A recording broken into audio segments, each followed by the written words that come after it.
Okay. Hello, everyone. Welcome to lecture number 8 of this master course, Renewables and Electricity Markets. Uh, well, many things happened last week, so you handed in your assignment 1. So I hope you enjoyed completing that assignment. And today, it's the first lecture from the stakeholders' perspective. So the first part of the course was from system market operator, and the whole assignment you handed in last week was from market perspective, right? So clearing this market, that market. But from now on, we take stakeholders' perspective, in particular in this lecture and next lecture from a wind farm's perspective, who wants to optimally offer in day-ahead market. Okay? And actually also I uploaded assignment 2 on DTU Learn, so you can already see that. So from today onward, you can start working on assignment 2. Also last week was the Persian New Year. I'm Persian, so also it's a very fantastic days for me. We say it Nowruz. It's been starting spring. So for Persians, it's also starting a new year. So that's also special moments of the year for me. Good. So let's talk about offering a strategy for renewable energy resources and electricity markets. Okay? Good. So hopefully after the lecture today, and by the way, today we will have a bit long lecture, so be ready for that. We have 3 specific learning objectives for today.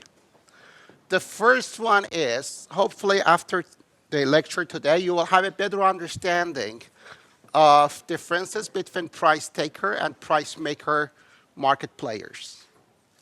So these 2 words, price maker and price taker. So hopefully you will have a better idea what these concepts are. The second specific learning objectives of today is to formulate and solve an optimization problem, a stochastic optimization problem, because we are going to model uncertainties. So solve a decision-making problem under uncertainty using stochastic programming. So by the way, there are many different ways of modeling uncertainty and making decision-making under uncertainty. I mean, you can think of stochastic programming, for example, with using scenarios. You can think of robust optimization. You can think of chance constraint programming. You can think of distributionally robust optimization. So there is another course at DTU, decision-making under uncertainty, and it covers different types of optimization problems under uncertainty. So here in this course, I'm not going to talk about different types of stochastic programming. I'm just going to use a simple, or not simple, the classical version of stochastic programming using scenarios. But whatever I teach here, if you want, you can think of other optimization methods like robust optimization or chance constraint programming or distributionally robust optimization. You can think of also other methods and apply that. Not in the context of this course, though. Okay? So the second specific learning objective of this lecture is that we will formulate and develop and solve stochastic programming using scenarios to help a wind farm determine its optimal offers to submit to the day-ahead market. And the third learning objective of today is ex-post analysis of sample analysis and cross-validation. Why do we do that? Because we want to evaluate the quality of the bid of the offering strategy we have. So when you make a decision under uncertainty, always, not only in this course, if you do a master project in future or any other project, if you are solving an optimization problem under uncertainty, please don't leave the problem there. There should be ex post analysis to analyze how good your decision is under uncertainty. How to do that using ex post analysis. How? We are going to talk about that this lecture. Okay? Is it clear? And by the way, we will have a Kahoot test again at the end of the lecture. Good. Offering a strategy problem. Previous lectures, we discussed about sequential clearing of various electricity markets, including reserve market, then day-ahead market, then intraday market. Intraday market could be continuous and auction-based, at least in Europe, and then balancing market. Here, reserve market and balancing markets are in green because they are being cleared by the system operator, by TSO in Denmark and Guinea, while the blue ones, day-ahead and intraday market in Europe, they are being cleared by market operator under Euphemia algorithm. So, when we say, before clearing these markets, each market participants, for example, wind farm W1 or conventional generator G1, they have to submit their offer, means their offer price, the price and their quantity to the market, right?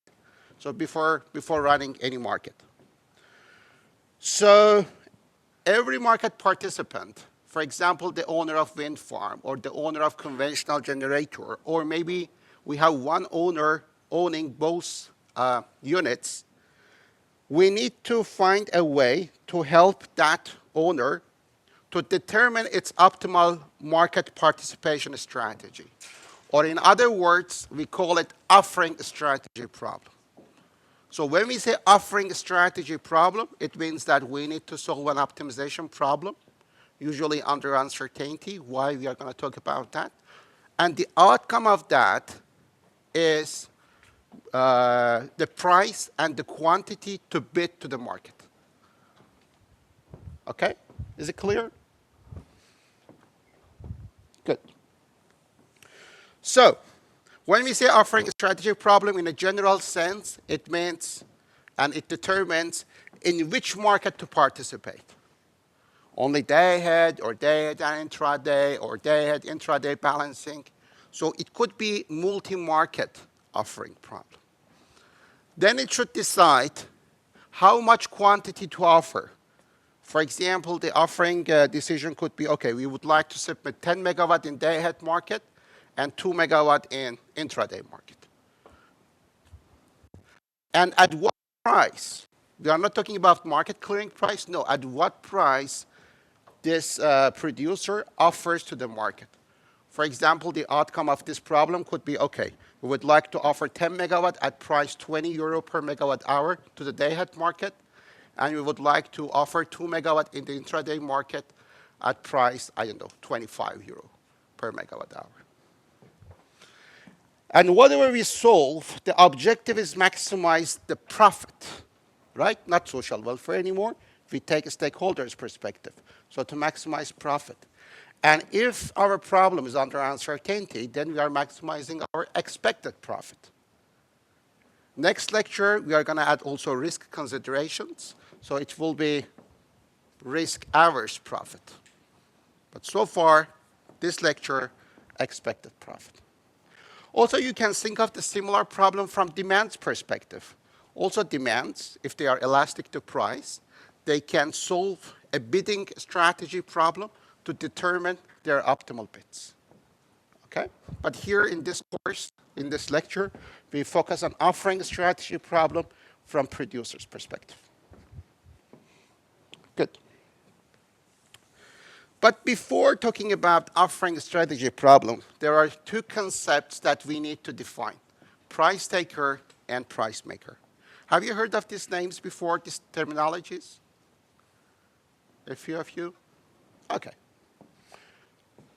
So for those of you that you haven't heard of that, there are new things for you to learn. Let's start with price taker, price taking market participant. So a price-taking participant is relatively small in terms of capacity. So they are not big player. It means that they have a limited market share. Maybe 1% or even less than 1% of the capacity in the market belong to them. It's not like 50%. Is it clear? Then, as a result,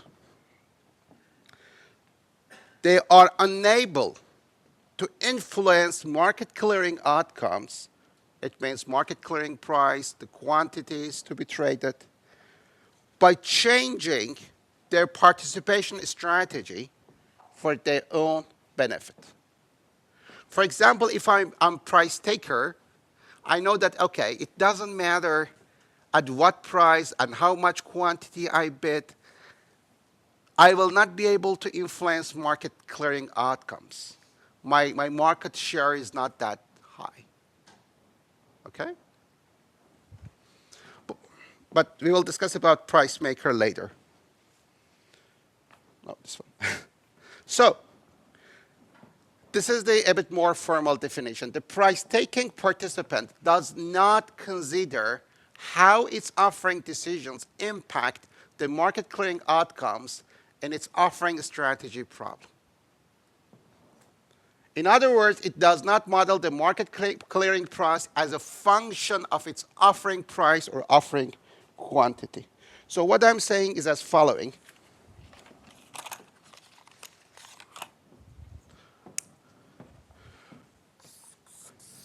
This is the market clearing problem. For example, for day-ahead market clearing.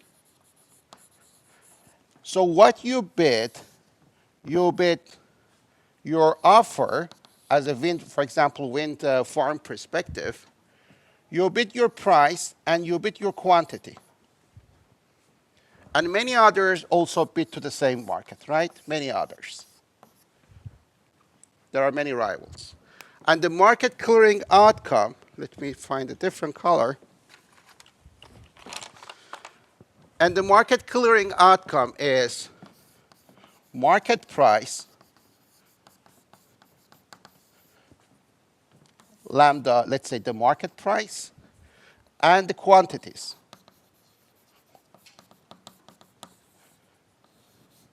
So when I say M, it means that it's the market clearing outcomes. But here, lambda and Q, they are your offer prices. For example, you say that I'm bidding, so let's say that, for example, this is your decision.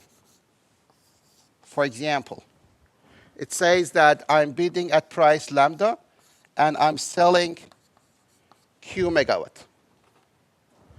But here, this lambda M is here. This is the market price. And this is the quantities to be traded, right, in the market. So when you are a price taker, you say that, okay, I offer lambda and Q. I determine how much Q to bid at what price lambda. But I don't model the future, how lambda and Q is going to change these two. If you don't model it, you are a price taker. Am I clear? But if you model it somehow, you say that I know I can change, I can influence market a lot to my own benefit. Then instead of lambda, you are going to offer lambda as the function of lambda M. It means that you have a closed loop decision making. You know how your price will change the market price, and you will manipulate the market to increase your benefit. If you do that, you are a price maker. And the same for Q. You say that I can see how my quantity impacting the all quantity to be traded in the market. If you're in your bidding decision problem, you model it, then you are a price maker.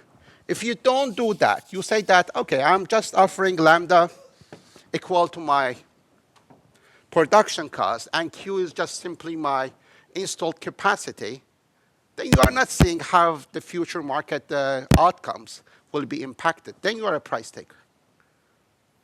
Is it clear? Cool.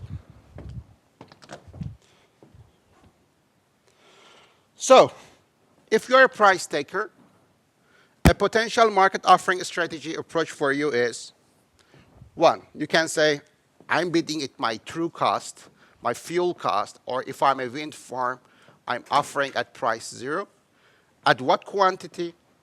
Okay, if I'm a conventional generator, I'm bidding my capacity. If I have a wind farm, maybe you can say I bid my forecast. If you do that, you are a price taker. Or you can maybe do a bit better. Maybe you can say that, no, I forecast what prices will be tomorrow. I forecast the day ahead prices. And I bid according to forecasts.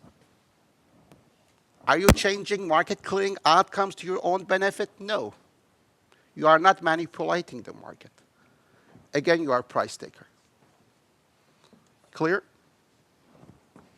Good. So, if we have a market, ideal market, in that market, all market participants, in supply side and demand side, all players are price takers. It means no one model how they can influence market clearing outcomes. Then that market is perfectly competitive. So if you saw some terminology that, we assume a market with perfect competition or a perfectly competitive market, it means that we assume all players in that market, from both demand and supply sides, they are price taker. So, under uniform pricing, though, a market is considered perfectly competitive if the number of players grows to infinity. If in a market we have infinite number of players, yes, that market is perfectly competitive. So what I'm trying to say is that in electricity market with a limited number of players, like 5 producers or 50 producers or 500 producers, the existence of perfect competition is just an assumption. You see what I'm saying? But you can imagine that if we have a market with 5 big players, there is more chance that people, they have more market power, more power to manipulate the market, compared to a market if we have not 5 producers, but 5,000 producers. Are you following me? Good. So far I discussed the price taker mostly, but now you can flip the definition and see what price maker, or also known called strategic player, is. So can you tell me who is a price taker or a strategic player? Yeah, the power plants, if they are large enough, they have a significant market share, right? For example, 20% of the capacity of the market belongs to them. And then they have the opportunity to think, okay, lambda and q, they are my offers. How I can manipulate that, how I can change that. I mean, not to offer my true cost, not to offer my true capacity. Maybe I can do something by seeing how my rivals, by anticipate, by forecast how my rivals will act, and by that, changing market price, market quantities to my own benefit. For example, if you are a producer, you will gain more if the market price is higher. So maybe you can submit offer price higher than your true cost to manipulate the market clearing outcomes to your own benefit. Clear? Okay, so the price-making participant or strategic player models in its offering strategy problem how it can influence the market clearing outcomes to its own benefit. In other words, the price-making participant here models the market clearing outcomes here as a function of their offers. Is it clear? So if market outcomes have been influenced by to its benefit, this implies that the price-making participant has exercised market power. When we say someone has market power, it means that it has the power to manipulate the market to its own benefit, but by submitting prices and quantities different than their true cost and true capacity. Let me give you an example. Okay, please look at this supply and demand curve. Imagine that the last generator, the marginal generator dispatched, I'm talking about this generator, the marginal generator, the most expensive generator dispatched. Let's imagine that that generator truthfully submits its true cost and its true capacity. And imagine that everyone does the same, so it's a fully, perfectly competitive market. And if we do that, the total demand P star is approximately 1600 megawatt. And the market clearing price, lambda star, is around 22 euro per megawatt hour, right? Now I like to distinguish what price maker participant is. Now look at this one. Especially look the marginal producer, the last generator dispatched, the one in green circle. How can you interpret this case? What do you see here?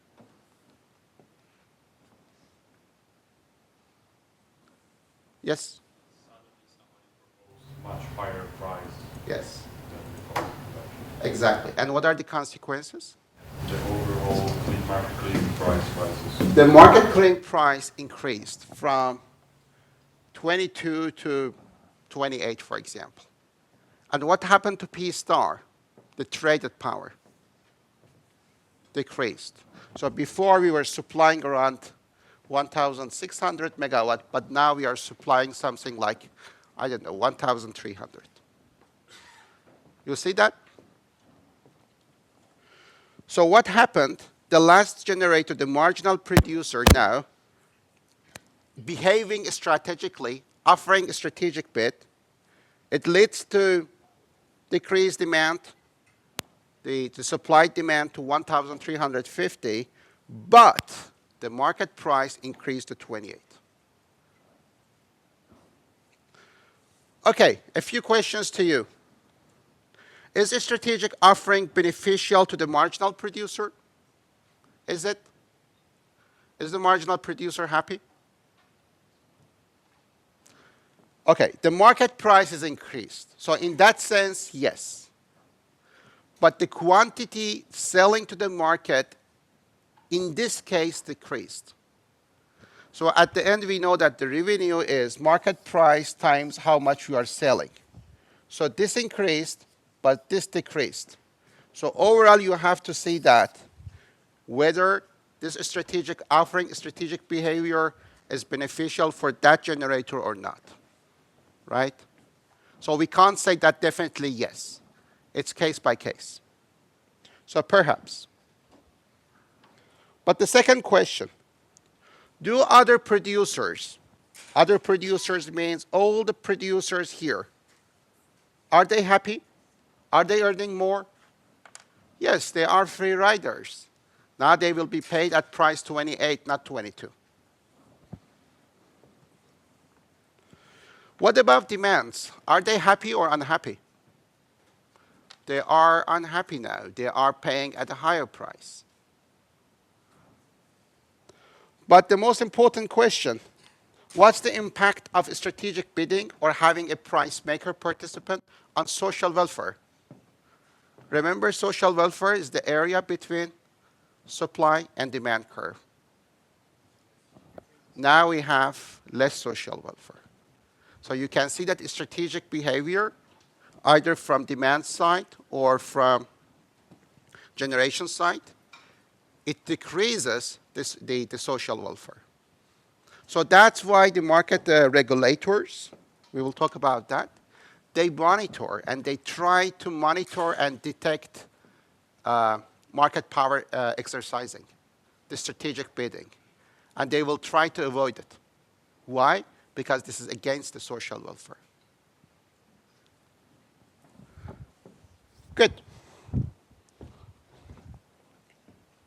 So strategic behavior reduces social welfare.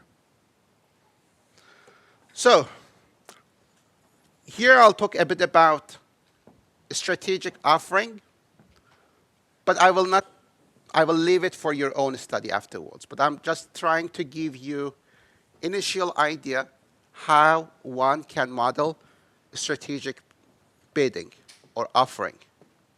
But the rest of this course and your assignment too is based on assumption of price taking offering strategy. Okay, to model the imperfect market, there are various models in the literature. Among others, we have Cournot competition model, Bertrand, conjectural variations, supply functions, etc. Have you heard of these names before? How many of you? A few, okay. In which course? Energy what? Energy economics, okay. Good.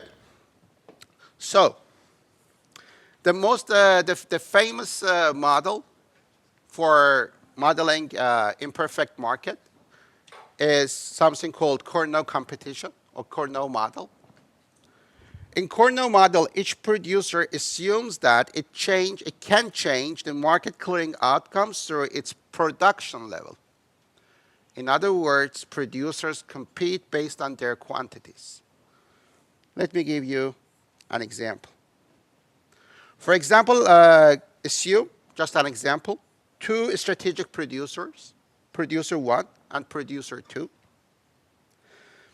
This is an assumption. This is the assumptions of the model to make analysis simpler. We assume that there is a linear relationship between market price and the total quantities, total production of the two generators. The key numbers are intercept, here 100, and slope, here 0.1. So we assume that market price is equal to 100 minus 0.1 times the total production, which is production of generator 1 and production of producer 2. This linear relationship is just an assumption to make the problem simpler. Then you can imagine that the revenue of producer 1 is the production times market price, and this market price now is a function of its own strategy and also the rival strategy. How much you produce, how much the rival producing. So now this is a price making strategic model. Because when you say I'm trying to maximize my revenue, you model how you can impact market price. And also you see how others, the rivals, they can change market price. Is it clear? So, this case, we have only two strategic producers, so it's a duopoly. But in general, we can model an oligopoly where there are multiple strategic participants. Each of them, they are trying to maximize their own benefit. And there is strategic interaction among these players. There are also other models to describe imperfect market and competition in the imperfect market. One is called Bertrand. It's very similar to Corno, but here we assume linear function for the price. So it means that, unlike Corno, each producer assumes that they can change market clearing outcomes through their offer price, not quantity. In other words, producers compete on pricing. Here, remember, they are competing, the variables are productions, but in Bertrand, the variables are offer prices. Then we have something called conjectural variations. It's an upgraded version of Corno.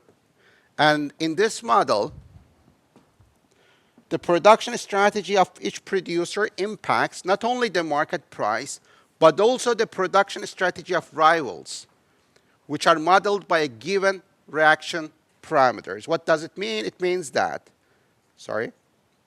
here, for example, as I said, conjectural variation is the upgrade, is the update, is upgraded model of Corno. You will say that, okay, given my production, not only the market price is changing, but also the rival responds and reacts to my production strategy. So the production 2 will be also a function of production 1, and other way around. And then finally, we have something called supply function model, which is the most accurate model. And then the strategic participants, they decide on both offer price and quantity offer at the same time, without assuming any linear relationship.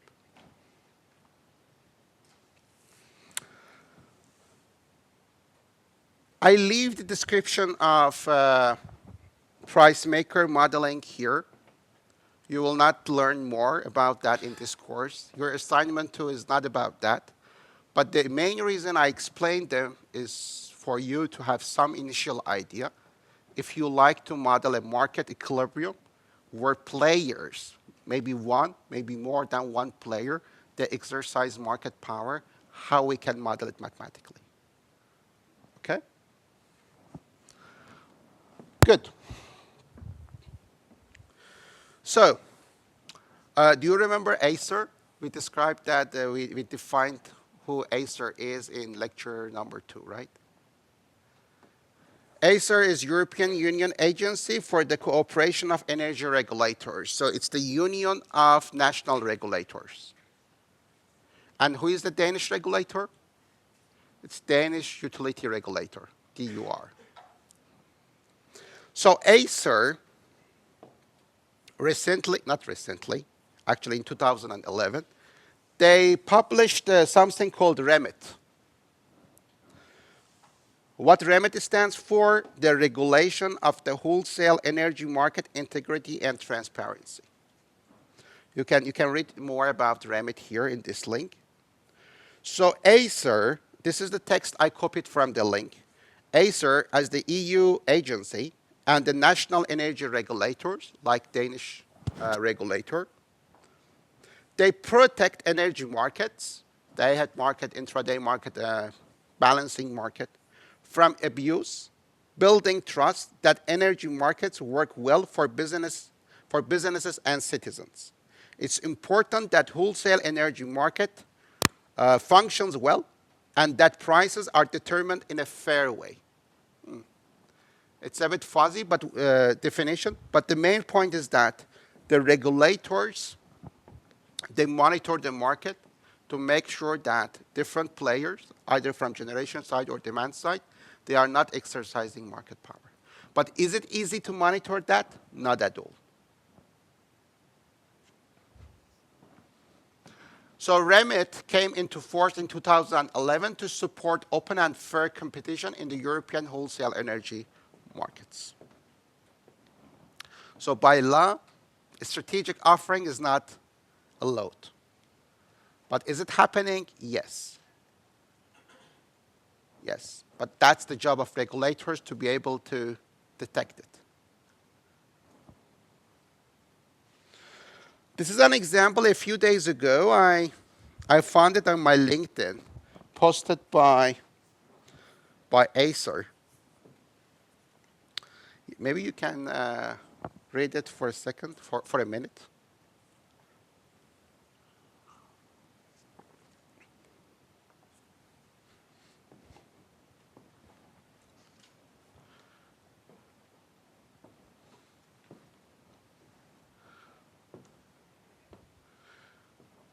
So remit breach, an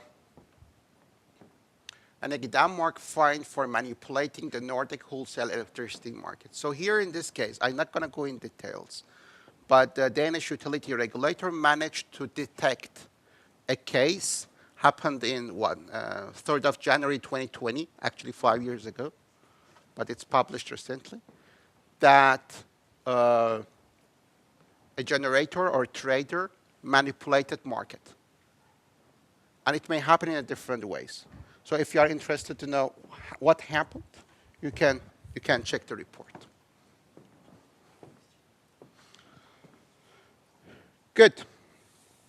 If you are interested more about how strategic behaviors, how to model a strategic offering, how to model imperfect market equilibria, if you are interested in all these things, if you are interested to learn more about Corno, Bertrand, supply function models, etc., I think this book is a very good reference. Also, I used to teach a PhD course. Also, all video recordings are available on YouTube. So also there's one of the lectures that I talk about that. So if you are interested, but not in the context of this course, you can watch it. Good. As I told you, in this course, from now on, we will only focus on investigating price-taking offering strategy. And your assignment is fully based on price-taking offering strategy. Okay? Deal? Good. Price-taking offering strategy.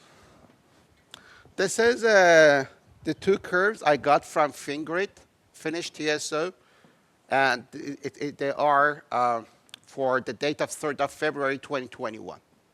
So it's the day-ahead forecast of the total wind in the country and the realized one over a day. By the way, do you think that if we have more, so here I'm talking about the total wind in the country. But usually when we are bidding in the market, it's for our own portfolio. So maybe we have a wind farm. Do you expect to have more volatility and harder forecast task for aggregation of wind farms or for a single wind farm? Which one do you think is harder? I think for the single one. For the single one is harder. Why? Because some uncertainties are evened out by the effect of occurrence of in the very same time. Black hat is better. Yes. If you are a forecaster, which I'm not, there's something called aggregation effect. And more uncertain sources you bring and aggregate, it's easier to forecast that. So here, if you see a forecast error, imagine the relatively, the forecast error will be more if you forecast for only one wind farm rather than the aggregation of all wind farms in the country. Good. Let's assume that a price-taking wind farm has a day-ahead forecast, means the green one, for its production as shown above. Assumes the wind farm offers its production at the zero price, which reflects its operational cost. So we have a wind farm that we say, okay, it's going to offer at price zero, but at what quantity? That's the question for each hour. You can say that, okay, Jalal, it's simple. Just simply offer the day-ahead forecast. So that's the question to you. And as I said, the green one is the forecast, and the black one is the realization. A day before, we don't know that. It will be realized later. So in the day ahead stage, when we are bidding into the market, we have only information of the green curve. So should the wind farm offer its day ahead forecast as the offering quantity in the day ahead market? If you have a wind farm, you know that you want to be a price taker. You know that you want to bid at price 0. From a forecaster, a forecasting company, you got this green curve. It's a deterministic forecast. It's a point forecast. There is no uncertainty. Of course, there will be forecast error, but this forecast is point forecast. You bought point forecast. Are you going to bid? Are you going to submit this forecast as your quantity or not? What do you say? Who says yes? Who says no? So why no? Because maybe I will leave something for the balancing market later. Okay. Now imagine that, yeah. Let's say that only we have day ahead market, no intraday. Exclude intraday market, only day ahead market. But then, if you have any imbalance, then in the imbalance market, you will be penalized, depending if it's one price, two price, depending if you have excess or deficit. You will have some settlements there. So only day ahead and only balancing stage. And you know that this green curve, it's forecast. You will definitely have forecast error. Do you know your forecast error? You don't know it. So are you going to still beat your forecast or something different? If this is all the input that you have and it's all the input you'll ever have, like some days you'll lose and some days you'll win, but there's no better information to take in. That's a good point. So the statement is that this is the only information we have. So we just simply beat that. We are price taker, let's beat that. Is there anyone else would like to challenge this statement?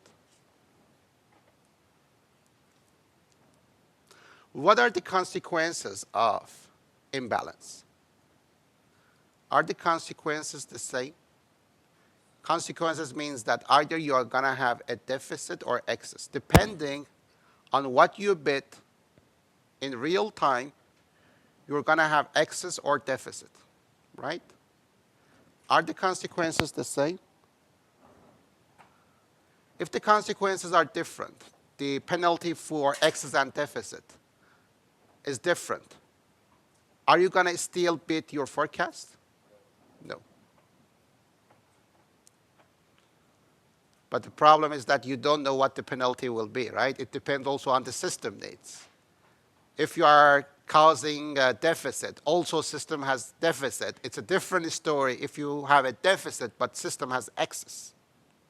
So what I'm trying to say is that, okay, you can beat your forecast, but if you like to do a good job, the problem is tougher than that, right? Because you have to see, okay, what are the consequences of your decision now? If you say that for whatever I do, either deficit or excess, I'm going to be penalized at the same rate, I agree with you. Just submit your forecast. But if it's not, if you have some historical data, or if you know that your market is under one price or two price scheme, maybe you can do more. Does it mean that you are a price maker? No. You're just trying to minimize your cost, your cost of imbalance, while maximizing your profit by selling in the day-ahead market. Do you have a question? No, it's not a question. Just like you can offer 5 or 10% lower than what you predicted. So always you want to create excess. You just. How do you know that? But sometimes if you forecast there will be deficits, so maybe you can. But that's a good point. We will see that it's a heuristic, but it's not necessarily optimal. Yes. Participants with the same forecast, and if they behave similarly to our point, then we challenge each other. Yeah, as a price taker, you don't impact how others they do, but how you impact, how you behave, and how others behave, it impacts the system need, whether the system will be in deficit or excess, right? So we discussed that if you have a wind forecast like the green curve, is it the best, is the optimal strategy for you to offer it as your quantity or not? And we discussed that the answer is not necessarily. It depends how the imbalance cost will form, depending how much forecast error you have, right? So now we would like to talk about something called Newsvendor problem. And I would like to discuss why wind power trading could be seen as a classical optimization model or problem called Newsvendor problem. How many of you have heard of Newsvendor problem? Only a few.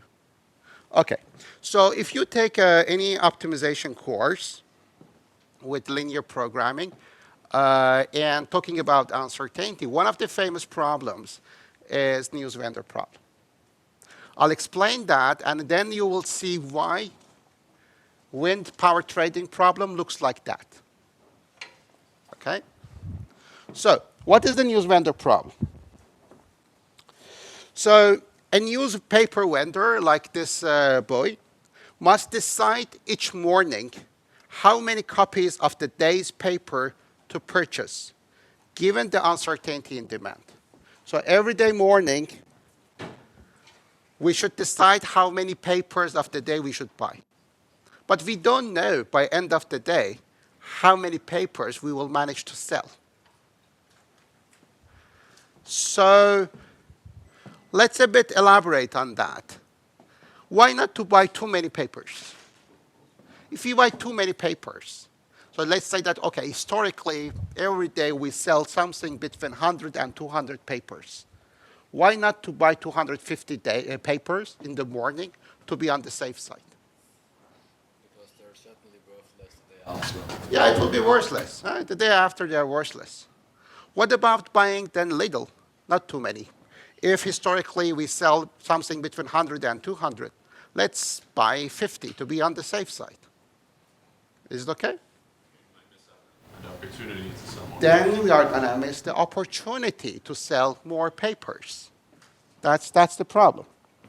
So as you correctly answered, if we buy too many papers in the morning, unsold copies will become worthless at the end of the day.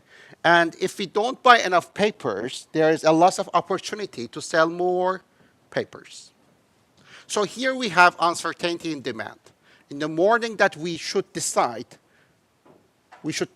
on exact number. We want to buy 100 papers or 105 papers. We can't make it a stochastic. We have to decide how many papers we want to buy. And then the uncertainty in demand will be realized later at the end of the day. But we have to make decisions before the realization of the uncertainty. So, let's start with if we don't buy enough papers, as you said, we are going to have opportunity cost. So let's say that the optimal number of papers to buy is here. But we don't know it in advance. So for any less paper we are buying, we have a deficit cost.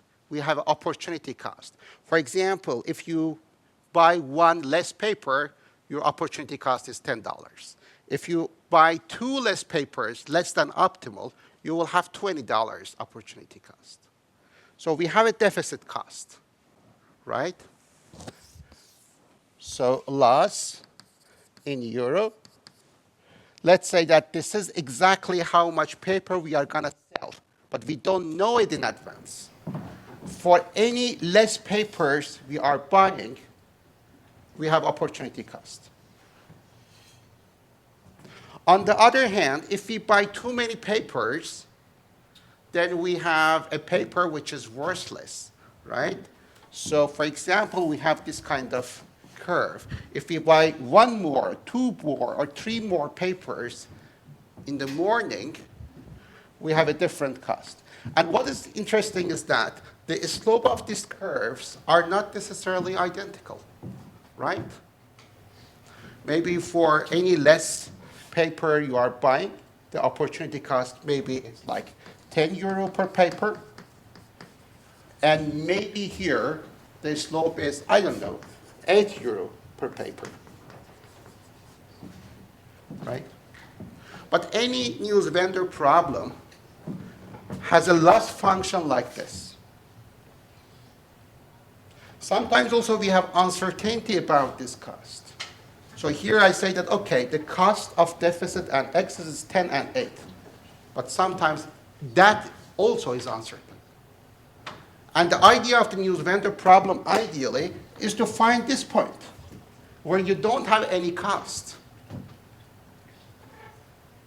But you can't, I mean, it's an uncertain problem, right? It's a decision-making problem under uncertainty. Good.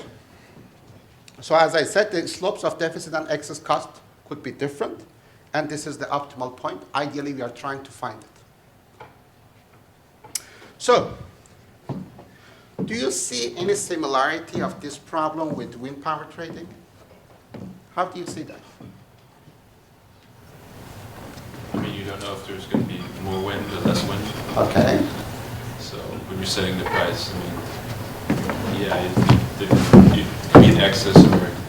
Fantastic. Yeah. So what you're saying that also for wind power trading, we have a loss function in euro. What is the optimal point? If you know everything in advance, how much you will sell? Your forecast or something else? Your realization. The realized wind power, not forecast necessarily, realized power.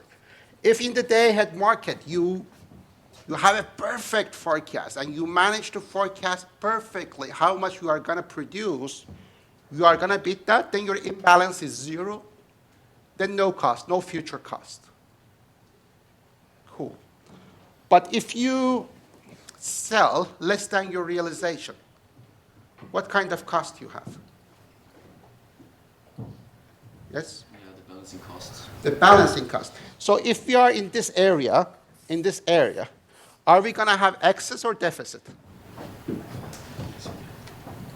We are selling in the day-ahead market less than the realization.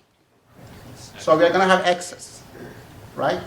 And if we have excess, then of course, then it means that in the balancing market, still we are going to sell and we are going to be paid. Are you seeing a cost there? Yes. Yeah, but you could have... Never mind. When do you have a cost if you have excess in the real time? Remember the Newsvendor problem of opportunity cost? Yes. The system imbalance is in surplus. Okay. The system what you said? Okay, if the system has excess, you also have excess. Okay, then what is the cost you have? Two price or one price? Yeah, let's say 2 price. The day price. Yeah, but we have a cost. What is that cost? We could sell it at day-ahead price, right? If we had a good decision how much to sell, then we could be paid at day-ahead price. But now for our excess, we will pay it at the balancing price. So we have a cost if the balancing price is less than day-ahead price. That's the opportunity cost. Am I correct? So, but as you said, it depends. It depends when we have excess, whether also the system has excess or not. We don't know that. So that's why this curve is also uncertain, because also it depends what the system condition will be. Are you following me? Cool. So what about this area? If we sell in the day-ahead market at a quantity more than realization. This means that in real time, we are going to have deficit.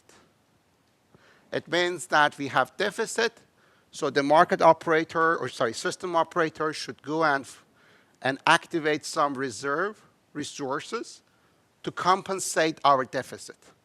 Then we will be penalized.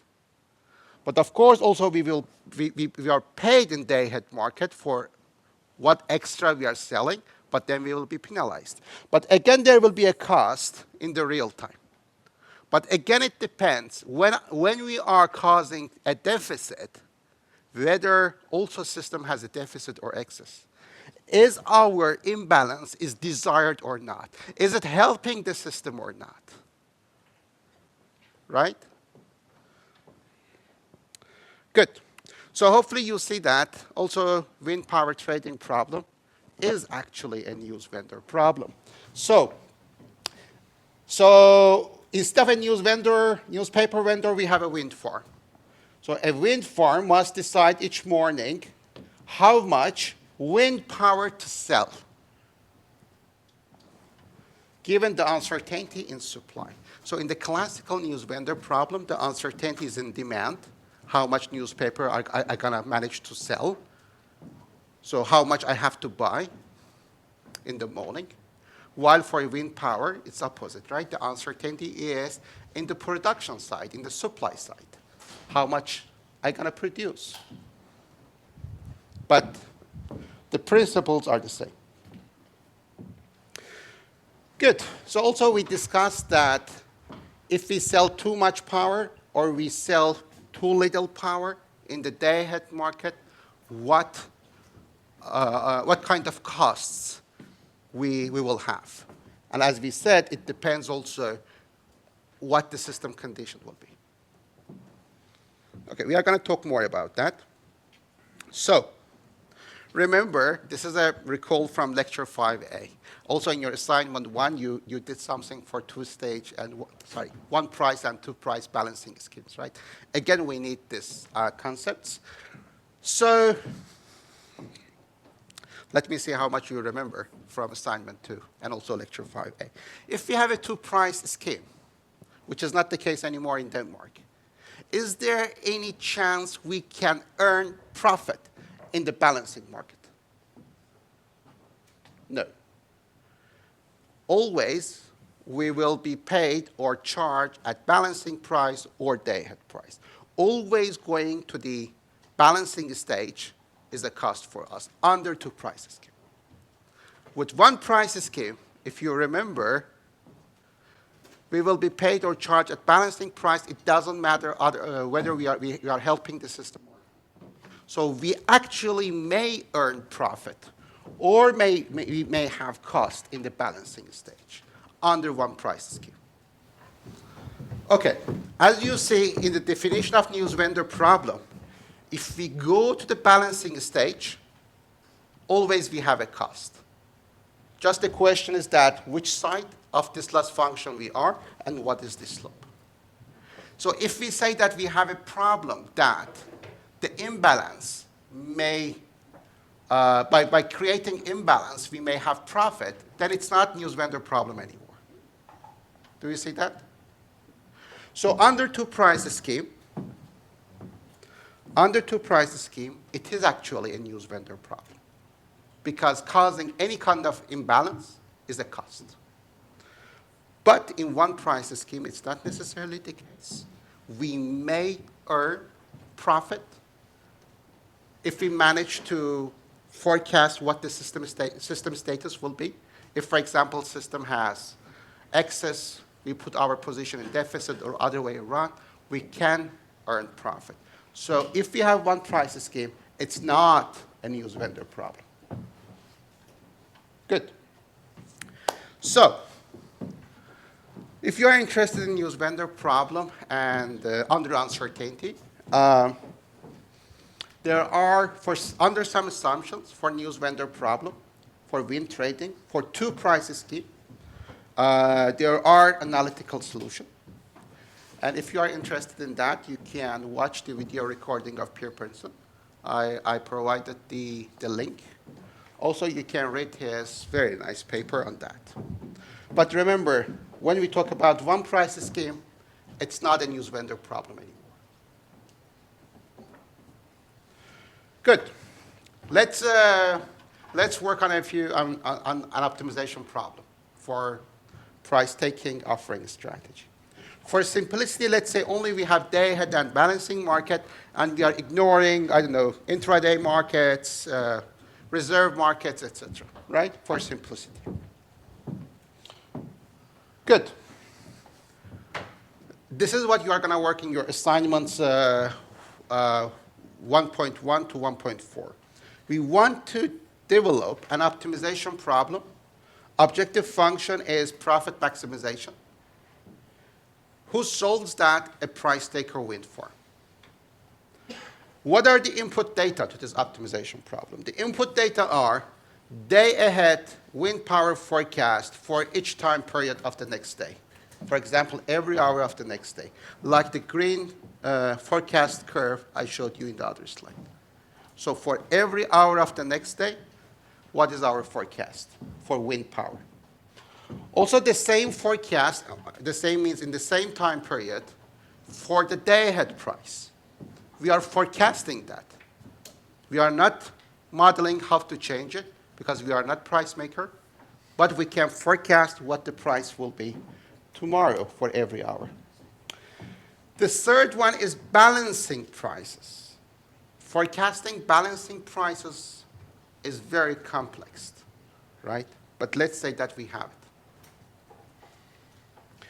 The outcome of the optimization problem we are going to develop is production quantity offered in megawatt for every hour, every time period of the following day. It means that, for example, hour 1, we want to bid, 10 megawatt. Hour 2, 15 megawatt.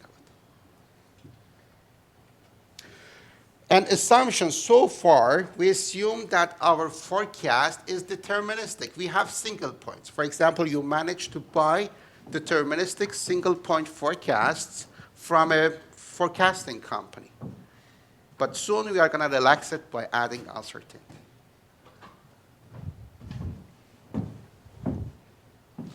Good. This is the first version of the optimization problem we can discuss. And for offering problem of a price-taking wind farm. So maybe you can check it for a minute. I will explain every notation in a minute. But before that, maybe you can try to see the objective function constraint and try to interpret yourself what this optimization problem does. Anyone would like to give a shot? What does this optimization problem do? Yes, please. It's optimizing the overall profit from participating in the day ahead and balancing market. Very good. And I would say the term IBT is observing whether, like, how the actual realization deviates from the day ahead promises made by the day before. And based on that, there are different prices for balancing up and down. Right. Right. What is the main decisions we are making? We have 3 variables, right? What is the main decision? What is the decisions that we are going to submit right away? Power in the day. Yes, our power bid in day ahead. So, as you correctly said, we are trying to maximize our profit over 24 hours of the next day. Remember, soon it will be 15 minutes time granularity, right? But let's say that still our time resolution is hourly. So this first term is market price times how much we are selling in the day-ahead market for every hour T. We don't have any cost. We are a wind farm. Imagine that our cost is 0, our operational cost. So that's our revenue from day-ahead market. Then this is our payoff from the imbalance market. It might be positive, it might be negative. We are going to discuss that. If we have excess, it's positive. If we have deficit, it's negative. So how much we can bid in the market, it's a positive value between 0 and our installed capacity. So I put it here, installed capacity. It means that even you can maybe bid higher than your forecast if you want. But what the upper bound will be, it's something that you can play after. But it's a parameter at the end of the day. Then you have your imbalance payoff. As I said, it could be positive or negative. Let me first go to the last constraint, and then I'll be back here. This delta T is your imbalance. Imbalance in our T, which is your true realization. You don't know it in advance. Maybe you have a forecast. So that's your forecast for our T minus how much you are selling. So you can imagine that if this is positive, it means that you are going to have excess in the real time. If this value is negative, you are going to have deficit. If it's 0, it means that you don't have any imbalance. Your imbalance is 0. Then, if your imbalance is positive, it means that you have excess. Then you are going to be paid at your excess times the balancing price. Here I put arrow down, means that it's a down regulation. Down regulation price. And if you have deficit, it means if imbalance is negative, then delta T is negative. Lambda up, it means that there is a need for up regulation. System operator should go and activate someone to compensate your deficit. So lambda is positive. Delta T is negative. Lambda times delta is negative. So this term is negative if you cause deficit. Is it clear? So as I said, lambda day ahead T is the input input data parameter. It's day ahead market price forecast. Also, P real time is wind power forecast. They are input data. Soon, we are going to model them. We are going to add uncertainty about them. P day ahead is our main results. How much production quantity in megawatt should wind farm offer in time T in the day ahead market? Good. Then the first term, lambda times P, is our income in the day ahead market, while the other one is our payoff in the imbalanced market, could be positive, negative, or 0. Then we said this is the installed capacity. Then this is our imbalance in real time, means wind power forecast minus day ahead schedule. Then we have balancing prices. There's a typo here. Balancing prices depending whether we have excess or deficit. Good. A question. Now we are saying that depending whether we have excess or deficit, we are subject to a different price. So if we have excess, the price is lambda down. If we have deficit, price is lambda up. Is it one price scheme or two price scheme? It's two price scheme. In one price scheme, no matter what you're doing, always you are subject to the same price. So this is a two price scheme. So it is a two price scheme. But we are missing something here. And this is exactly what you are going to do in your assignment 2, task 1.2. Here we are saying that if you have excess, you are subject to lambda down. If you have deficit, you are subject to lambda up. Is it the case in two price scheme, or it's a bit more complicated than that? Yes? Yes, exactly. You remember in two price scheme, if you have excess, if the system has excess, then you will be paid at balancing price. If you have excess, the system has deficit, you will be paid at day-ahead price. So this lambda down also has two options, depending what the system status is. So what you are going to do, it's a teaser. What you are going to do for task 1.2 of your assignment, you should extend the model for two price scheme, saying that you have to add also the system status forecast, whether the system has deficit or excess, and depending on that, the prices you see will be different. Am I clear? So now hopefully you have a good idea what your task 1.2 is.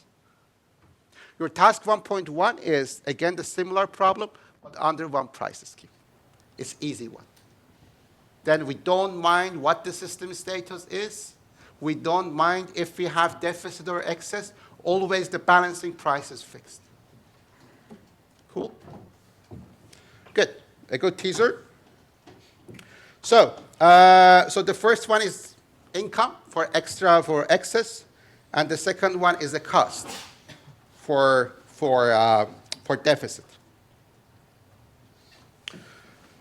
And also we discussed that under a two-price scheme, this lambda down is either balancing price, which is lower than day-ahead price if you have excess, if system has excess, but that price is day-ahead price if you have excess but system has deficit under two price scheme.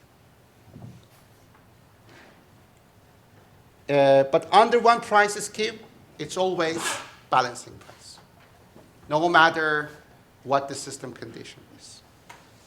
For this one, when you have deficit, if you have two price, if you have deficit, system has deficit, the balancing price is higher than day-ahead price, and that's what you will be charged. If you have deficit, system has excess, then you will be charged at the day-ahead price under two price scheme. But under one price scheme, no matter what the system condition is, if you have deficit, you will be charged at the balancing price. Clear? Good. So now you have a good idea what your two tasks, the first two tasks of assignment 2 are. So let's get back to this problem yet. Here, this constraint, we have conditional constraint. We have if delta t positive or negative. So remember, if we have a constraint that after if we have conditions on variables, not parameters, variables, then this constraint is nonlinear, non-convex. Maybe you took some OR courses, and you already learned how to convexify it, how to linearize it. How we can do it, how to avoid this, how to have conditions and constraints on variables, we can use auxiliary variables. Oh, by the way, before that, let me explain this. So this is nonlinear. Keep it. Here we say that we need to also forecast what the balancing price will be. But to be honest, forecasting balancing price, especially in the day-ahead stage, it's very complex if we don't say it's impossible. So here, for simplicity, what we do, we say that, okay, let's say that if system has deficit, the balancing price is 20%. If system has deficit, the balancing price is 20% higher than the day-ahead price. And if the system has excess, the price is 10% lower than the day-ahead price. That's an assumption. So what I do is that now instead of lambda down, lambda up, I have 90% of day-ahead price and 1.2 times day-ahead price in that constraint. Also, you are going to do the same in your assignment. For example, you can derive this coefficient from historical data, right? Good. As I said, this is a nonlinear constraint now. So what we are going to do is that we are going to use auxiliary variables.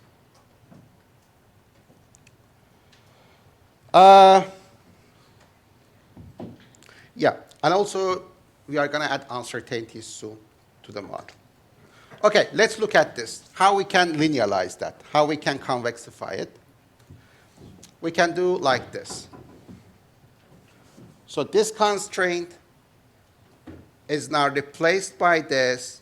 Also, we replaced it in the objective function with this term in the green box. Could you please check it for a minute and try to understand, to interpret what we did here? The good thing is that we don't have any constraint with conditions on variables. So this problem is linear. Okay, anyone would like to give it a try? What does this optimization problem do? Is it the same as before? Is it doing the same thing or not? Yes. It's the same thing. We just break down delta into two variables.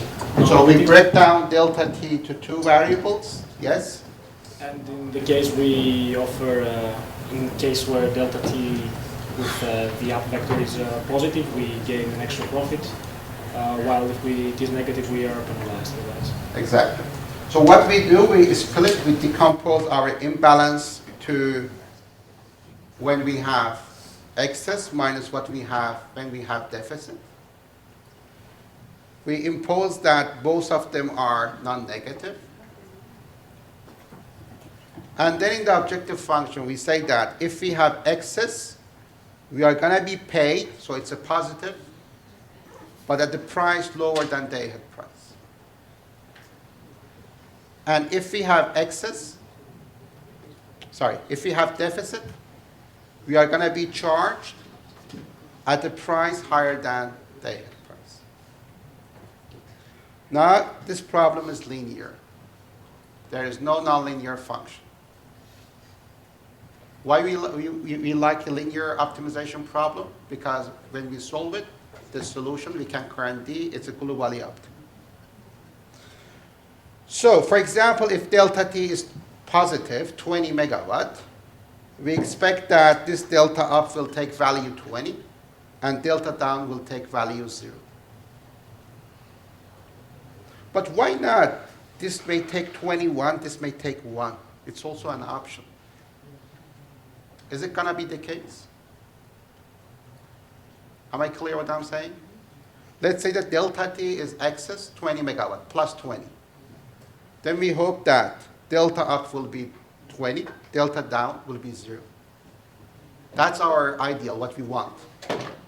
But what if this take 25, this take 5? Is it possible that to happen? I guess it would be punished in the objective function. Yes. Because we have different rates here, the rates are not symmetric. That's why intentionally I put 0.9, 1.2, not 0.9, 1.1.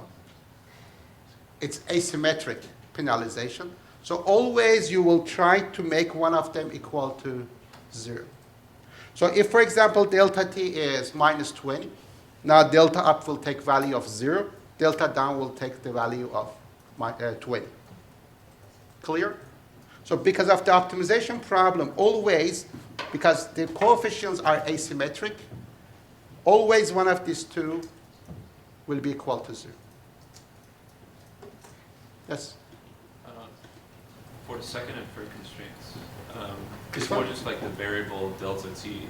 That's not necessary anymore, right? It's like it's either going to be positive or negative, but then you just have the variables. Yeah, that's a dummy variable. So you can remove it, and this term P real minus P day ahead will come here. I fully agree with you. Actually, this is for illustrations, but always it's good to minimize the number of variables we have. Computationally, it will not change the result, but computationally it's better to have less dummy or auxiliary variables. It's a good point. So that delta t variable is indeed trivial. Yeah, not trivial. Extra. We don't need that. One question. Yes? How can we interpret this optimization problem in terms of the market? Because it's not showing the one price, either two price scheme. Yeah, I put exactly. It's neither one price nor two price. but I provide this for you to help to do tasks 1.1 and 1.2 in your assignment.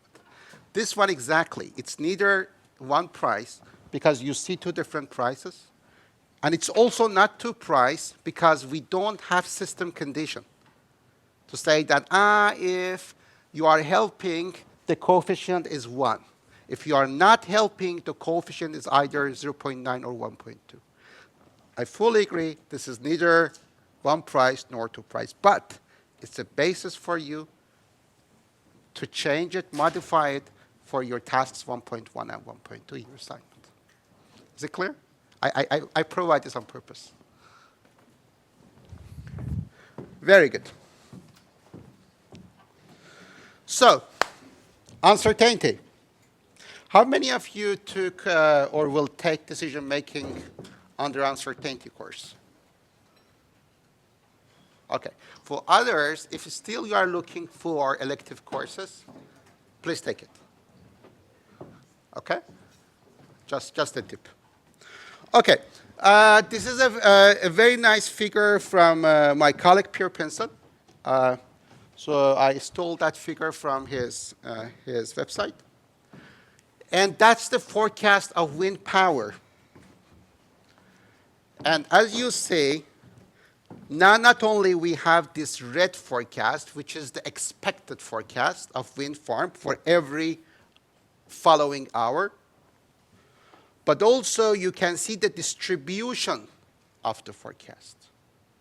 So for example, in this hour 20 from now on, the look-ahead time, an expectation, the forecast is, for example, 60% of our nominal capacity. For example, our nominal capacity is 100 megawatt, so our expected forecast is 60 megawatt. But also there is a chance, actually a wide range, that our forecast might be different. For example, if you take this slice for that hour, then our forecast may look like something like this.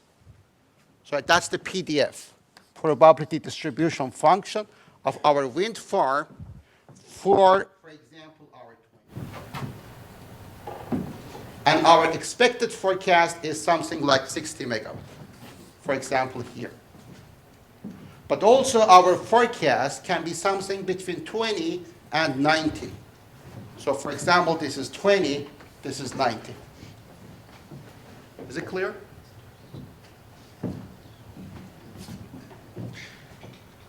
And yeah.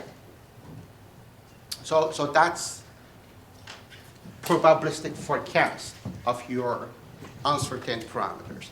You can have this probabilistic forecast for wind farm, wind production, also for day-ahead price, right? And actually, if you check forecast companies' websites like N4 in Denmark or Volo in Norway, you can see that they have different products to sell.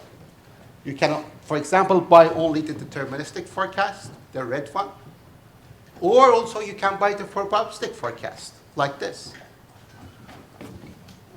But tell me, if you have a wind farm, and if the wind farm owner asks you to determine the optimal offer, do you only prefer to see the red curve, or do you want to see the whole probabilistic forecast? You want the probabilistic forecast. It gives you more information, right? Okay, now let's see that, and actually it is the case in your assignment too. The input data you have, it has probabilistic forecasts. You have scenarios. Good. Let me further explain. So similarly, day-ahead market price is also uncertain, and the balancing market price also uncertain. But for simplicity, we said it's like 90% or 1.2% of the day-ahead price. Okay. There are many different ways how we can make decision under uncertainty. For example, there are chance constraint model, chance constraint programming that tries to formulate analytically or with samples how to deal with uncertainty, or there are robust optimization or distributionally robust optimization. I'm not going to go in details, but rather I suggest you to take the decision-making under uncertainty course. But one of the most common ways of dealing with uncertainty is to use samples. It says that from this distribution or from the distribution period provided, for example, for a specific hour, you take samples. So for example, for hour 20, you can take 100 samples here, and for each sample, you may give, let's say you take 100 samples, random samples there, or maybe 1,000 samples. More samples you draw, more accurate you are in uncertainty modeling. Is it clear what I'm saying? Also the same here. You can take samples. You can take samples from different points of the, and if you have enough samples, hopefully all samples together will be able to represent the original distribution. But if you have less samples, you are less accurate in modeling uncertainty. Clear? Good. So we go with a scenario-based model. What you can do is that from this distribution, maybe you can draw, I don't know, 1,000 samples. And then you can say that the probability of each sample, the weight of each sample, is just 0.001. Or if you think that 1,000 samples is a lot, you will have computational problem. Maybe you can classify them, cluster them. Maybe you can reduce it to, I don't know, 100 scenarios. But then since you are clustering some scenarios together, maybe the probability, the weight of some scenarios is higher than others. Clear? But for simplicity, let's say that no, I'm taking scenarios. I'm not doing any clustering afterwards. So the weight of every sample scenario is the same. So when I say sample or scenario, I'm talking about the same thing. Okay? So let's model uncertainty using a finite number of scenarios. For example, 1,000 scenarios. Recall we have two sources of uncertainty, wind power and day-ahead price. We already managed to simplify the balancing price, link it to the day-ahead price. Is the good assumption? Not necessarily. Good. So let's say that, let's start with two scenarios, and then you will make it for 1,000 scenarios. Let's say we have two scenarios. Each of them has the same probability or weight. So the probability of each of them is 0.5. And the sum of probabilities for all scenarios should equal to 1. So what is scenario 1? This is also exactly what you are going to do for your assignment. So scenario 1 includes these two curves together. So these two curves together builds your scenario number 1. So for every hour, 24 hours of the next day, you can see your wind power forecast and your day-ahead price forecast. If you go for scenario 2, now these curves look different. Is it clear? So under scenario 1, this is your wind forecast for every hour of the next day, and this is your forecast for day-ahead price for the next day. If you go for scenario 2, these curves looks differently. And you can make millions of scenarios like that. In your assignment, I also asked you to have 1,600 scenarios. So, but in your assignment also you have the third source of uncertainty, which is the system condition. Because you need that for two price scheme. So what I asked you in your assignment is as following, saying that for wind forecast, derive, I don't know, 20 scenarios. For day-ahead price forecast, generate 20 scenarios. For system status, generate 4 scenarios. We assume that, it's a very bad assumption, there is no correlation among uncertainties. There are 3 sources of uncertainties. We assume there is no correlation. Usually in real life there is. So the total number of scenarios you have is 20 times 4, so it's 1,600 scenarios. Is it clear? So for example, scenario 1 is scenario 1 here, scenario 1 here, scenario 1 here.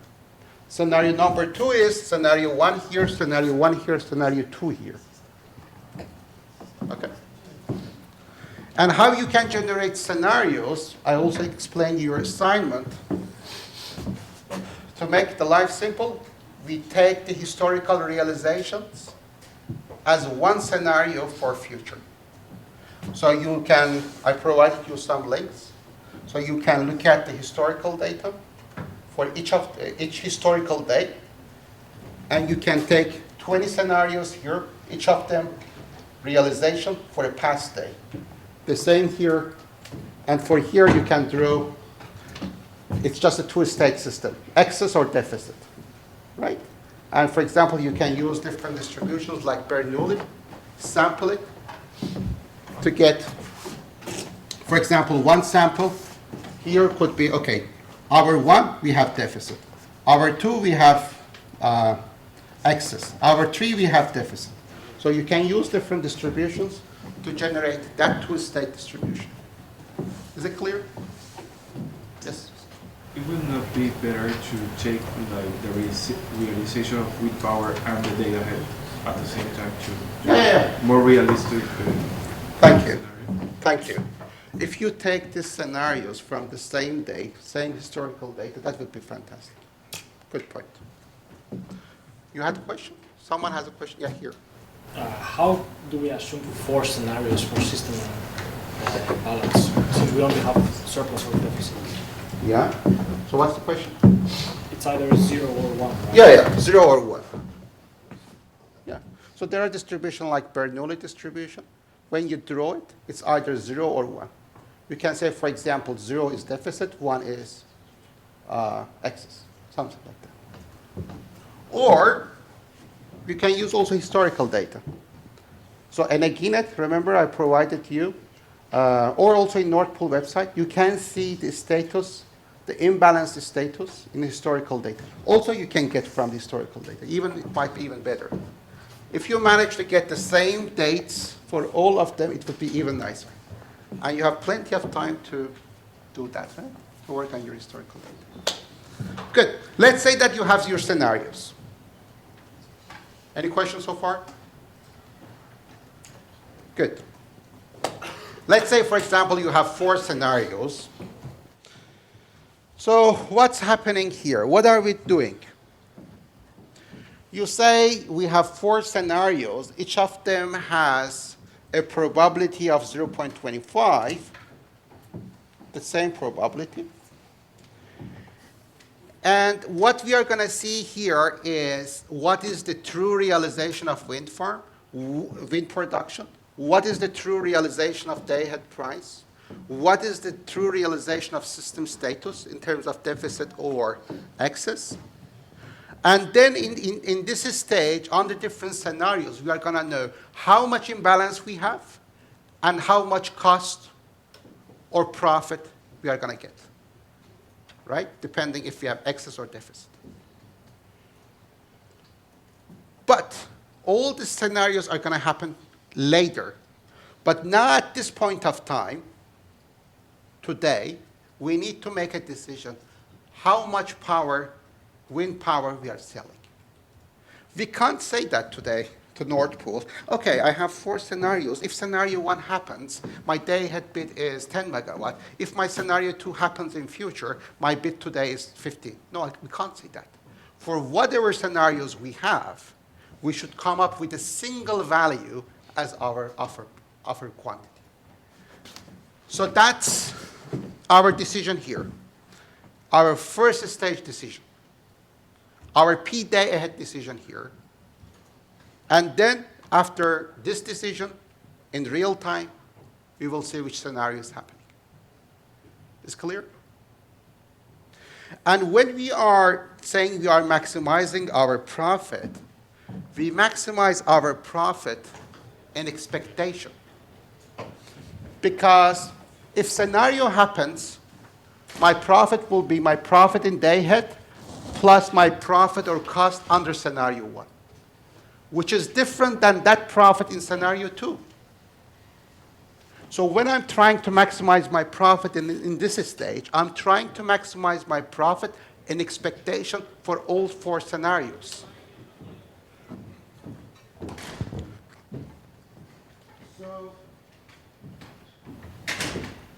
So my profit, for example, in under scenario 1 might be $10, under scenario 2 might be 20, under scenario 3 might be 50, under scenario 4 might be $0.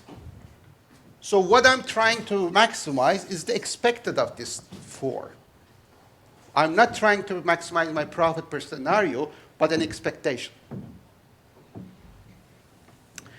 This is called look-ahead strategy. Before the break, we discussed that we can offer our day-ahead forecast. It's not look-ahead forecast. We say that, my forecast vendor tells me that this is your forecast. I don't care what the future cost or profit will be. That's my bid. It's an easy way. But if you do this, saying that, okay, let me understand what the consequences of my decisions are in future, and I don't know what it will be exactly, so I make some different scenarios, and then I'm trying to maximize my profit now and also my profit in future for different scenarios. When you do that, then you have a look-ahead strategy. You have a future-aware strategy. You try to understand how the future may happen and then make your decision like that. Is it clear? For example, imagine that you like to make a decision where to stand in this room in a way that, let's say there are 4 doors in 4 different walls, and you want to make sure that one of the doors will be open. You don't know which one, but you like to make sure that you stand somewhere that you will have the minimum distance in expectation to one of the to the doors. So where are you going to stand then? In the middle of the room, right? If you say that the probability of the doors to be opened is equal, you are going to stand in the middle. It's your look-ahead strategy. If you know that the probability of this door to open is more than other doors, then you will go stand closer to that door, right? This is look-ahead strategy. Good? So what we are doing is that in the day-ahead forecast, we have some scenarios based on the forecast we have at that moment. We make some scenarios and make decisions. Question. We have these 4 scenarios, 1, 2, 3, not 3, 4. Is it necessarily one of these scenarios be happening here? No. This is just scenarios we generate based on the forecasts we have here. Is it clear? Good. Okay. The previous optimization problem we had, now we make it, we improve it to be uncertainty aware by adding scenarios. Could you please check it for a minute and see how we change that? Anyone?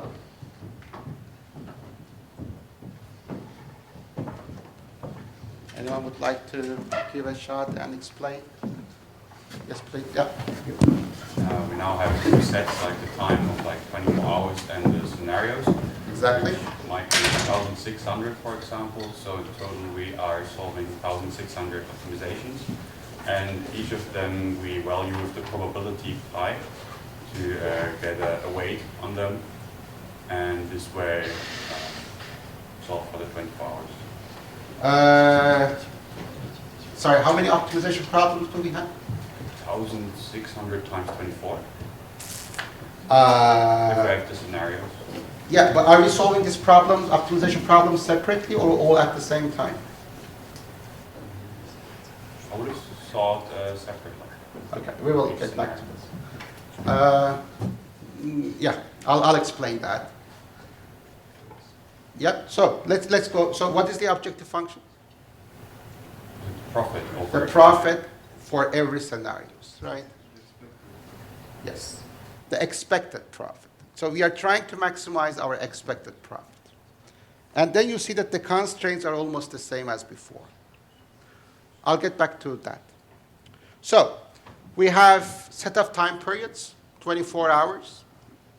Now we have a set of scenarios, maybe 4 scenarios, maybe 1,000 scenarios. And when we have this symbol, it means cardinality, the number of scenarios. For example, 10 scenarios, 20 scenarios. Then for every scenario, we have a weight, which is input data. Then now we have uncertain parameter, forecast day ahead price in time t under scenario omega. So this is one of our uncertain parameters. The other one is here, the wind forecast in time t under scenario omega. All variables are indexed by scenario omega except for the first one. So now we have 4 variables.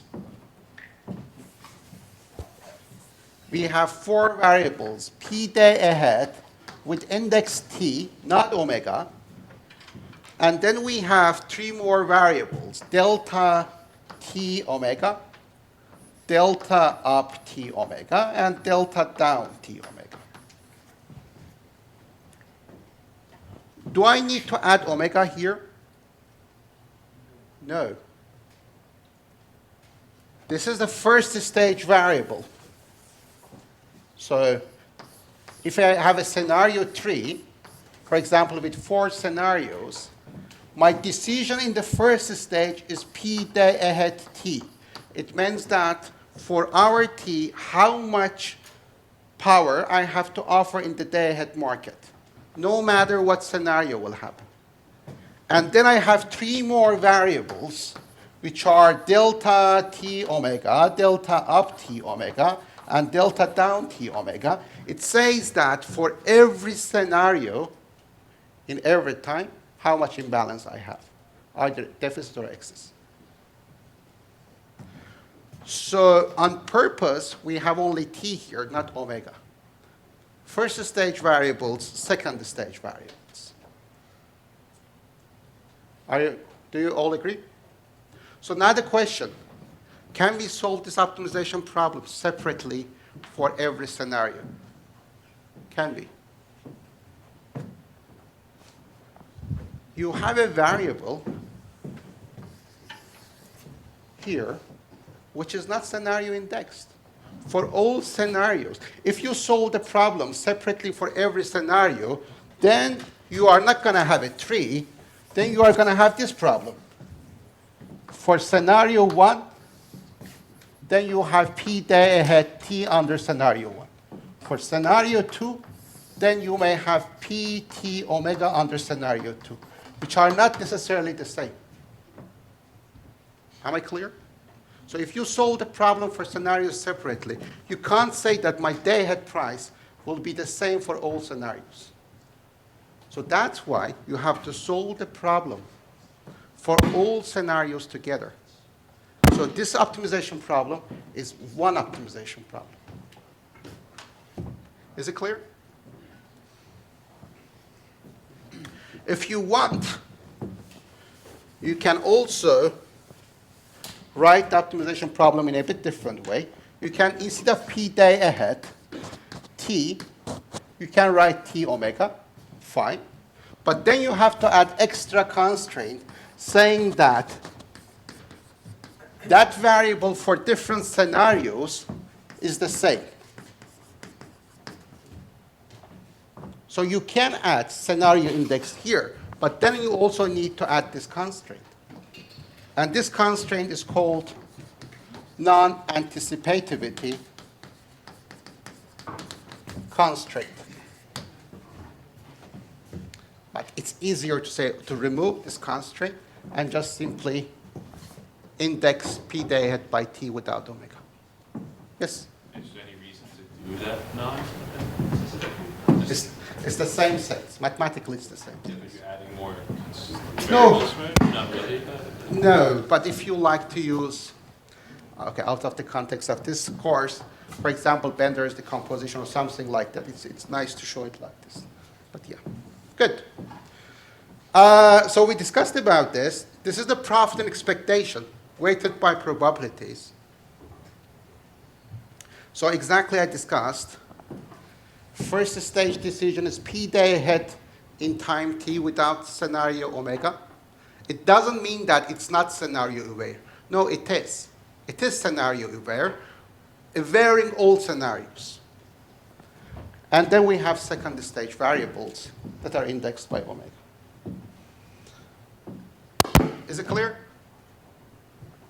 Okay, I have the last things to explain, and then we have covered. So, based on what I explained to you so far, you can do tasks 1.2, 1.1, 1.2. Now I tell you, I teach you something that based on that, you can also do task 1.3. And that's ex post analysis. Have you heard of ex post out of sample analysis? Any of you? Okay. If for thesis or whatever, any project, if you do decision making under uncertainty, any type of stochastic, please don't leave it, as I told, without doing ex post analysis. How to know that the decision we are making under uncertainty is good enough? How to know that? For that, you need ex post out of sample analysis. Let me explain. Assume that you have n number of scenarios. For example, 2,000 scenarios you have. In your assignment, you have 1,600 scenarios. What we are going to do? We need a subset of them. Let me plot here.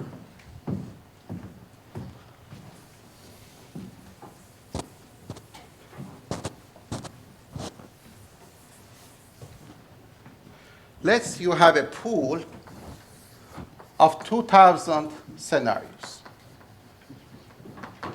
Okay? Randomly pick, for example, 100 of them. 100 scenarios. You randomly pick it from that pool.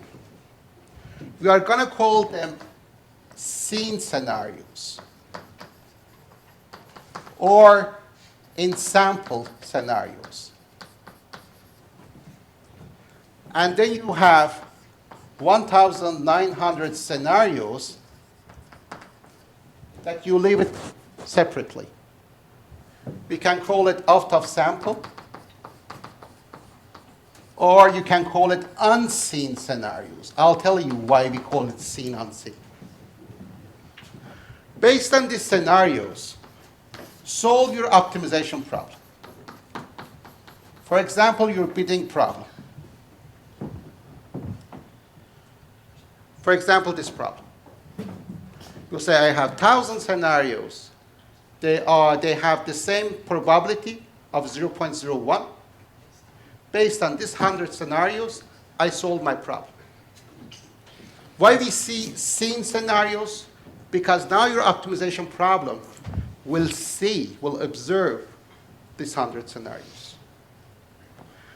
Then you solve this problem, you make your P-day ahead decision. That's what you bid to the market. So you make your P-day ahead decision based on 100 scene scenarios. but have to know that this decision is good enough. Have to know that. Any idea?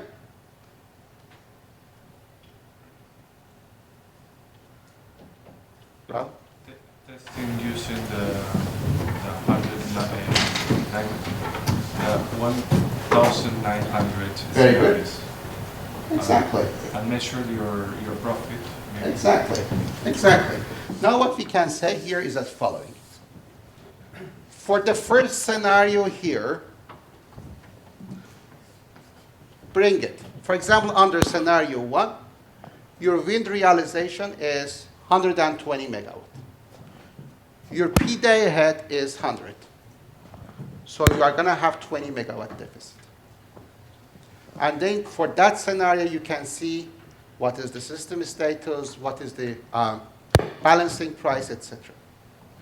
So for every of these unseen scenarios or out of the sample scenarios, you can do calculations in the second stage. So here you can calculate ex post calculation of imbalance and cost versus profit, or revenue. Revenue if you have excess, cost if you have deficit. Do we need to solve an optimization problem here? No. Just saying that under that unseen scenario, what is the realization of the day-ahead price? Sorry, the realization of the balancing price. What is the realization of the wind farm? What is my decision? And then how much imbalance I have, and what is the corresponding profit or cost. Is it clear? Why I call them unseen scenarios? Because my decision P day ahead was just based on 100 scenarios I picked.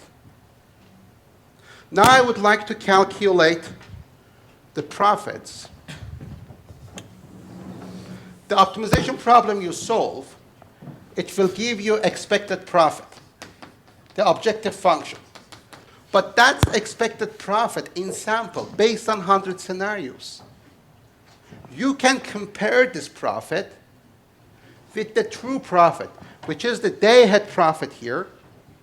What is the true profit? The day-ahead profit here, and then expected or average profit slash cost in the real time here. Do you see what I'm saying? So you have in sample profit,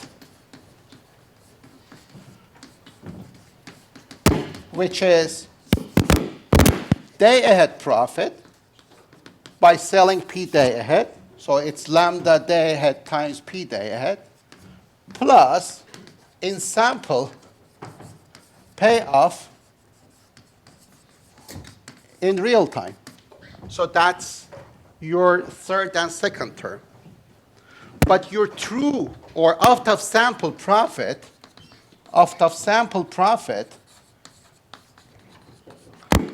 is the same things here, but here you have cost plus profit based on 1,900 scenarios. While here, this profit has been calculated based on 100 scenarios. Am I clear? Are you seeing that? So by comparing how close or how different they are, you can realize how good your original 100 scenarios was. If, for example, these two profits are very different, it shows that these 100 scenarios were not representative enough of the old scenarios you have. Is it clear? Good. So,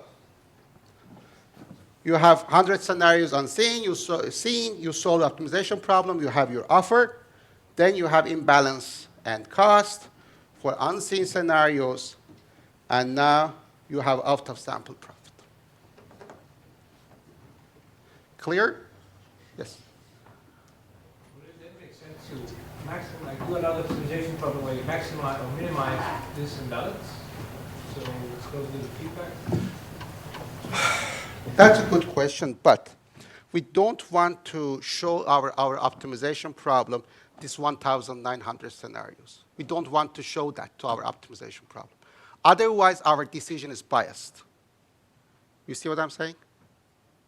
We like to keep these scenarios totally away of our optimization problem.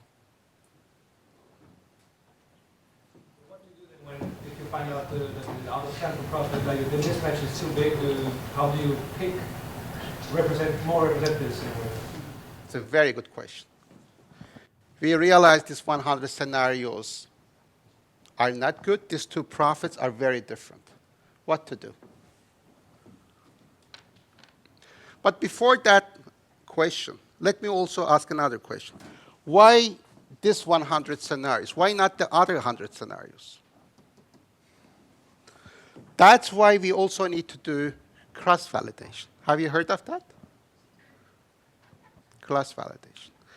While still keeping 100 scenarios, you can repeat these things, this process, how many times? You have 2,000 scenarios. You say that every time I like to keep 100 scenarios. So you can split 2,000 scenarios to how many 100 scenarios?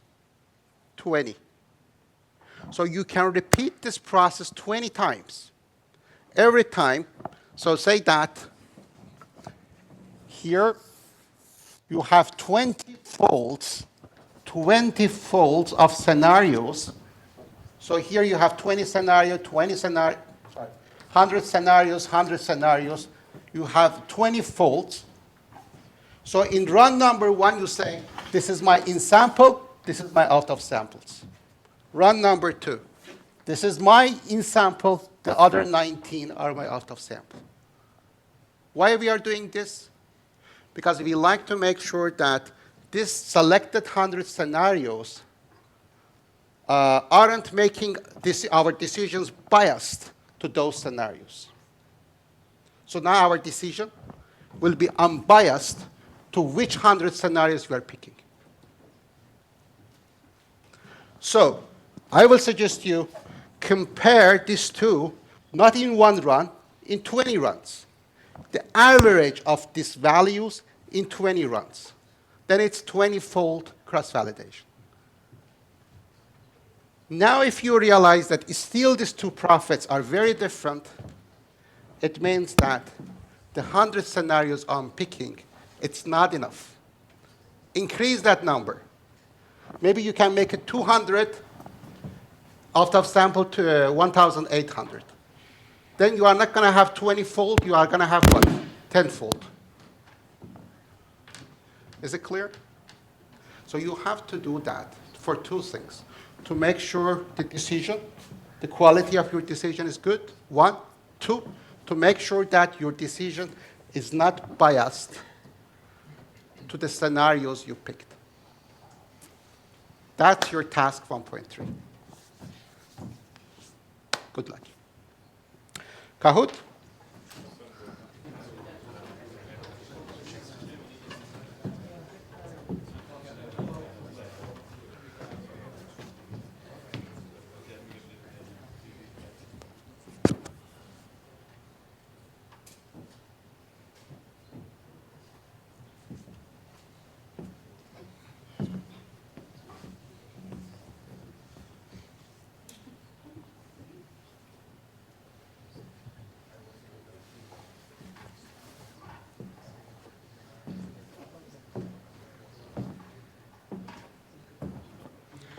Very good.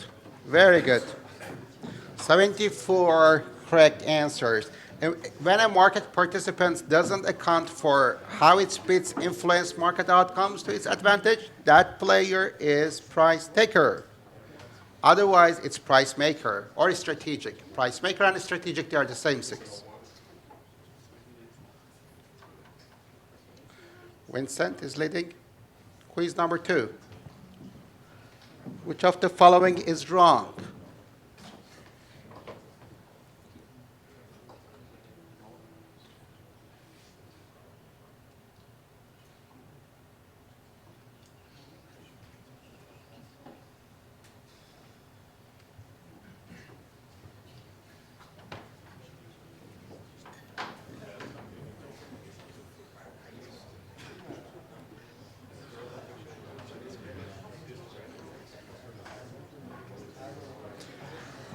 Very good.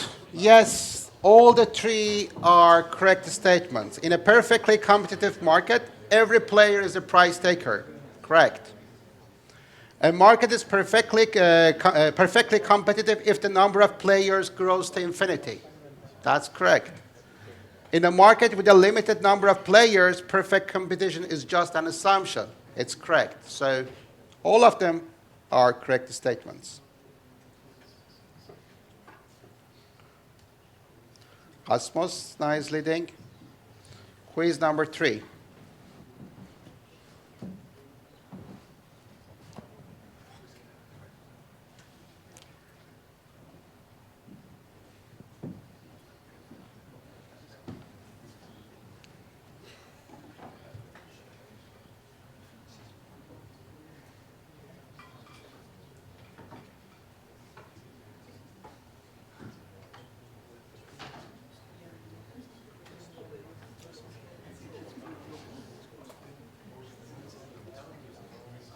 Very good. Yes, when we have a strategic offering by a large producer, social welfare decreases, not increases. So that's why red is wrong. The market price decreases. No, the market price will increase if we have market power from the supply side. Yellow is correct. Everyone from the supply side is happy because we have a higher price. While in the demand side, people are not happy because the price increased. So yellow is correct.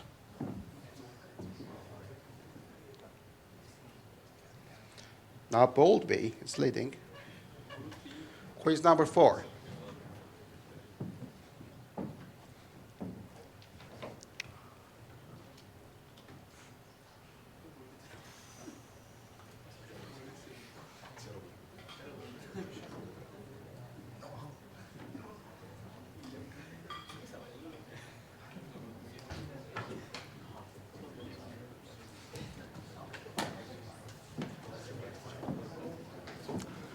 Yes, it's Corno, exactly. The Corno models imperfect market, where the market price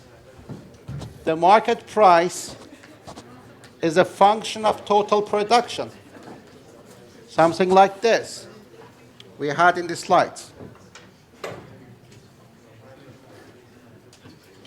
So still bold B is leading. So now true false question.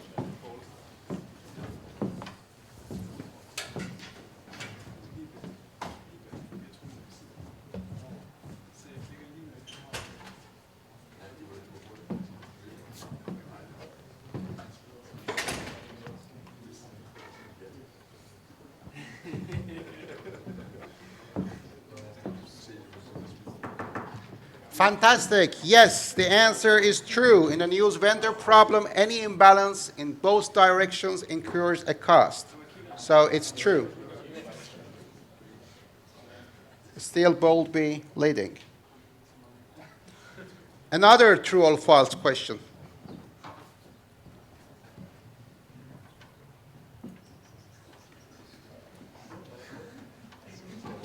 Wow, you are very fast.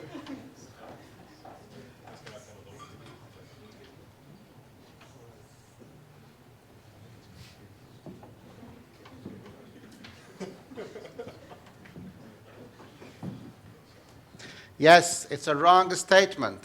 So the slopes might be different. So the rate of the cost is not necessarily identical.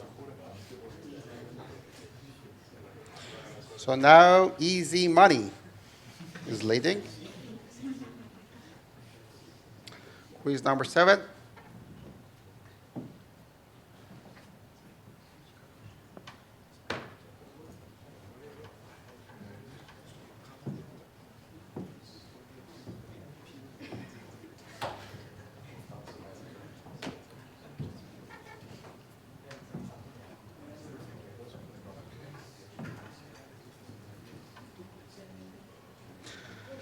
Yes, blue is correct. Under two price scheme, the wind power trading is a Newsvendor problem because any imbalance you cause, you have a cost.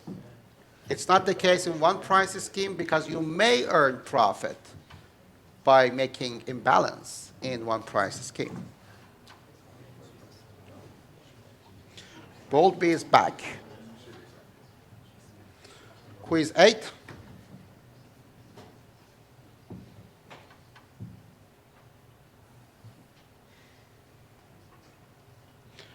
What do we maximize?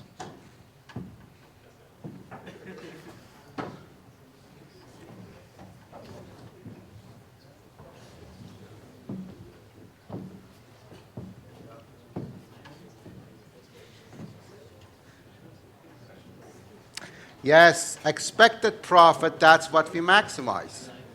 Because still we are risk-free. In the next lecture, lecture number 9, you will see that by adding risks, also we will count the tails, but not for now. So blue is correct. Easy money is back. Another true or false question?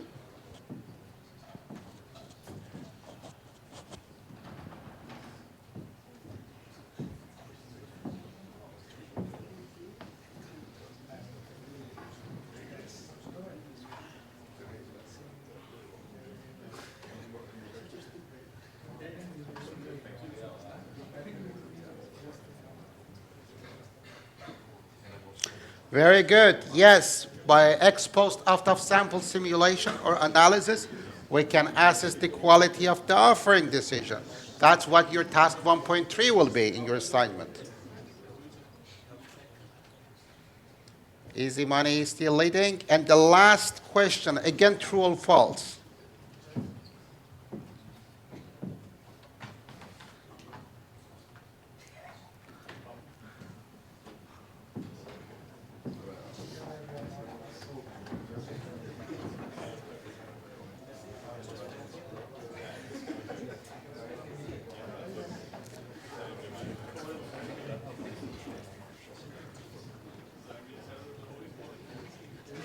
Fantastic. Yes, by cross-validation, we try to remove or minimize our bias. So also this statement is correct. Again, that's what you are going to do in task 1.3 of your assignment. So let's see the podium. Stage 3, Arya and Bebo. Bowlby is stage 2, and stage 1 should be